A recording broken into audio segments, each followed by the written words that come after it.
Imagine making six figures per year publishing low content books. Folks, that is not out of the realm of possibilities. In fact, today's guest, Rachel Harrison Sund, has been doing that for years now, and she's teaching other people to do it as well. And she's actually been doing her own YouTube channel for quite some time that has actually been cross-pollinating with mine.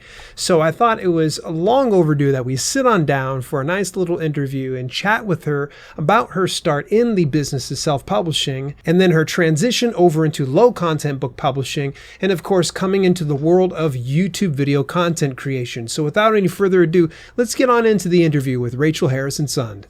Rachel, I just said this, but I feel like it's worth repeating. What took us so long to get connected? Because when we saw each other years ago in Vancouver, you didn't really have a YouTube channel. Now you've blown up big. Yeah, well, I as I said in the beginning when we were just chatting before firing up the camera here, kids will do that to you. I've had two kids. I don't even remember if I had a kid yet when we actually met in Vancouver. Did I? No. I don't think I did. No, not yet. Yeah, okay. So since then, there's been a 5-year-old and there's an almost 3-year-old now. And yeah, that kind of eats up a lot of time. So, I do a few of these things here and there, but it hasn't really been a huge priority. Things are kind of like opening up, I think, a little bit now. So hopefully I'll have some more time to do some fun conversations like this. Yeah, so let's kind of back up just a little bit. What brought you into the business of self-publishing? What was the thing that you were like, ooh, I'm going to try this? Well, at the time I was working as an art director at an advertising agency, and I'd probably only been there a couple of years before I realized, I don't think this is for me. I really don't want to be spending 80 hours a week creating things that nobody actually wants to watch or listen to. So I was kind of just looking for an exit strategy.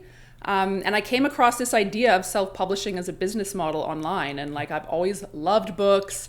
I was looking for something to do online that I could do for myself at home and hopefully just build up a little side hustle that could eventually take me out of my career as an art director.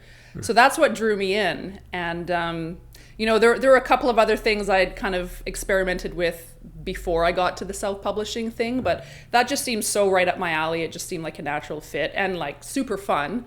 So that's what kind of pulled me into that space. What were the type of books that you were publishing initially? So the very first book I published, which is going to sound probably silly and counterintuitive, was a recipe book that was paleo diet for vegetarians, which I know sounds like kind of an oxymoron. Yeah. But it worked. I was doing some research and it looked like people were actually looking for that type of book. Yeah.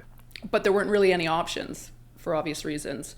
So that was my first book that I did. I think it made $100 the first month, which doesn't sound like much, but when you're starting to make money online, that first $2 royalty sale, that was oh my God, this works. It's a big deal. If I can make $2, I can make 200, 2,000.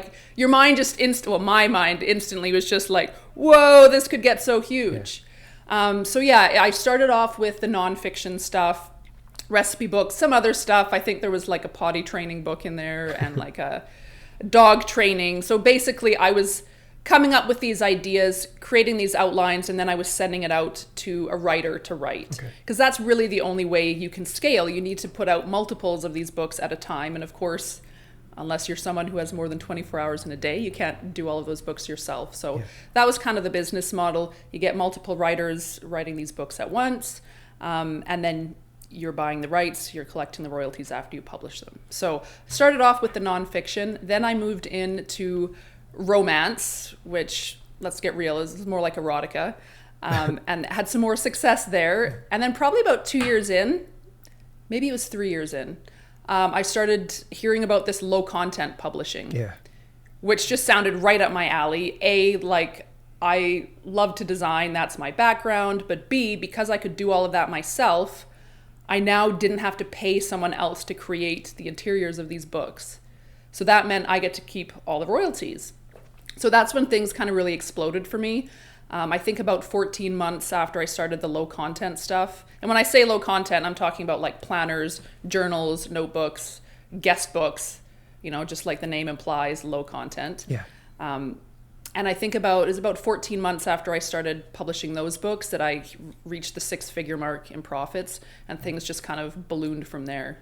Interesting. How has the business treated you since? Have you seen your paychecks drop? Or have they increased? Have they stabilized? So I think when I was kind of at my peak, so there was like $100,000 year, and then the next it was like $280,000.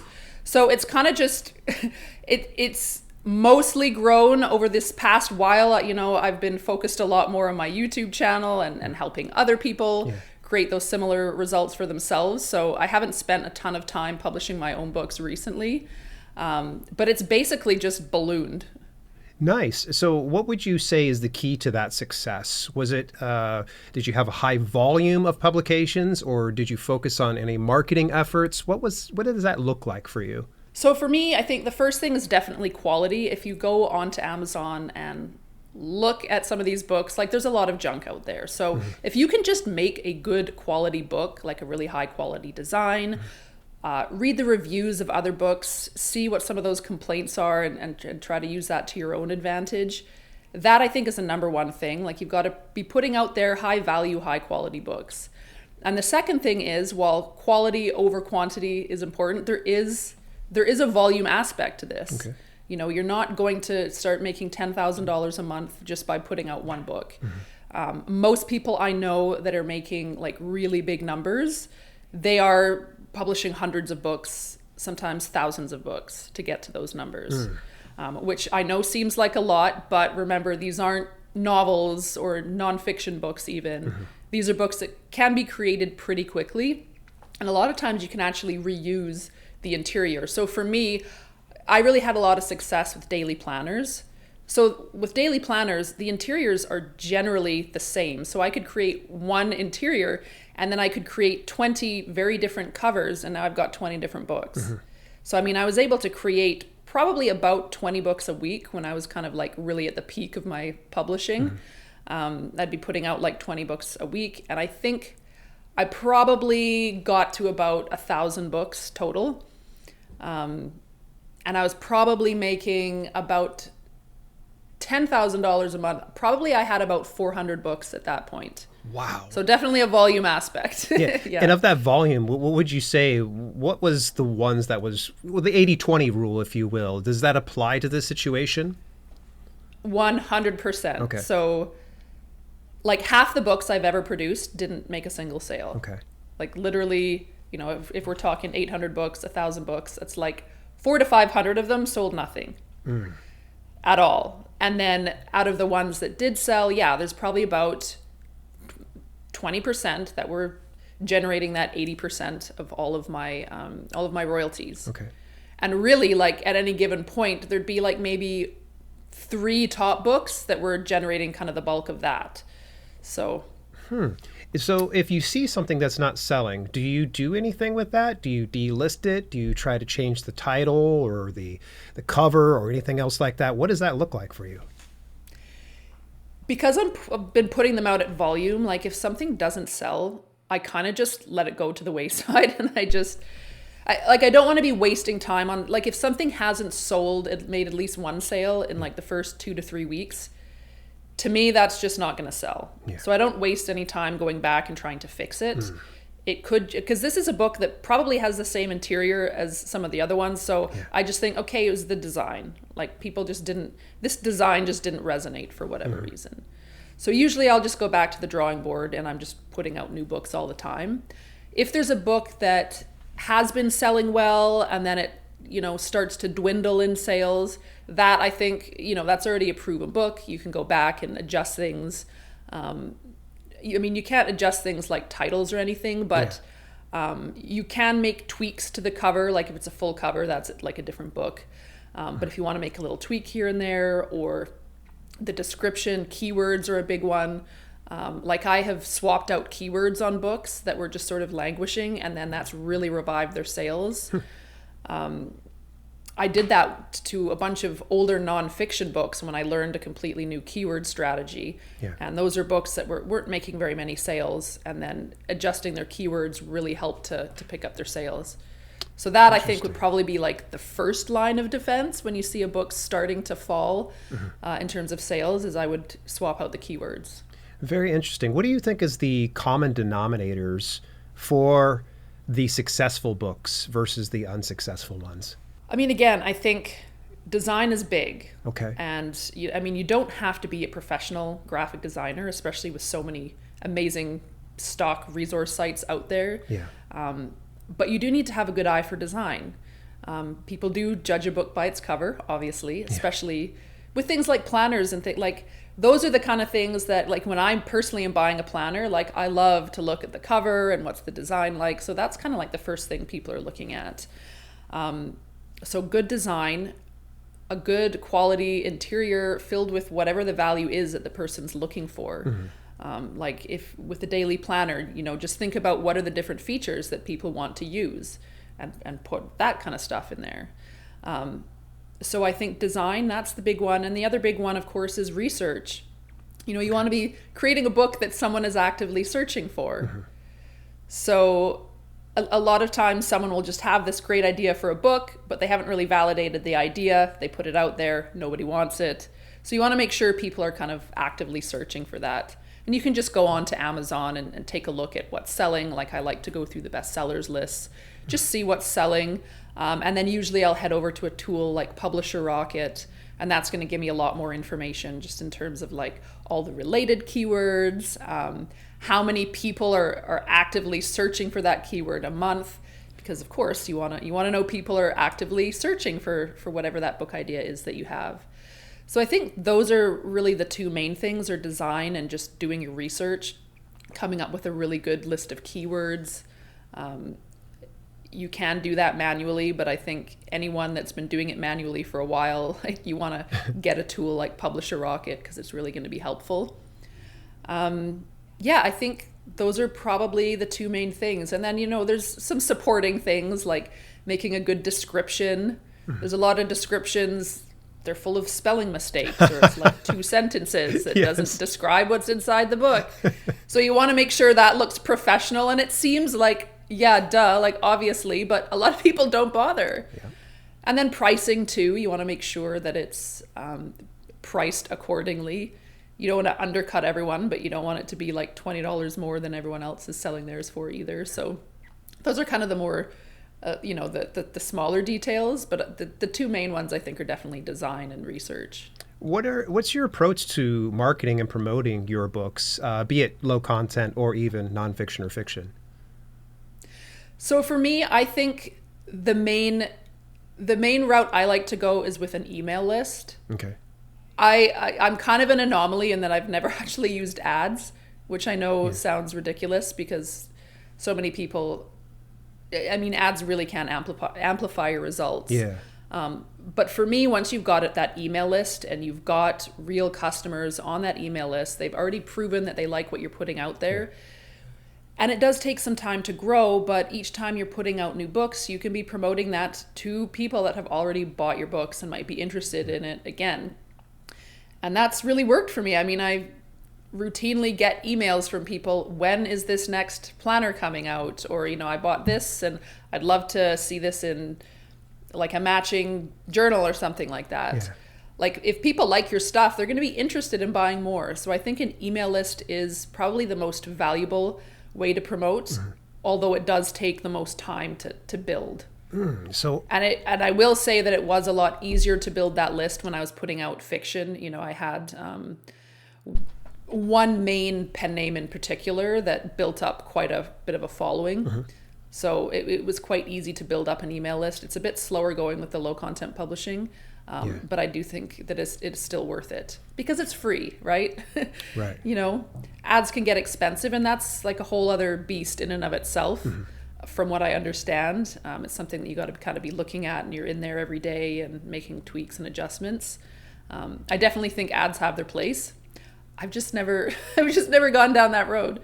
Yeah, for attracting subscribers to your email list, how do you go about that? What's the easiest path? And feel free to plug any, of your preferred email service providers. Well, okay, so the way to do it is you want to offer a relevant freebie. So whatever your book is, think of something that might go alongside that book. So if it's a recipe book, maybe you could have like top 10 smoothie recipes. Okay. Or if it's a coloring book, maybe it's like a free like 5-pack of coloring pages or something like that.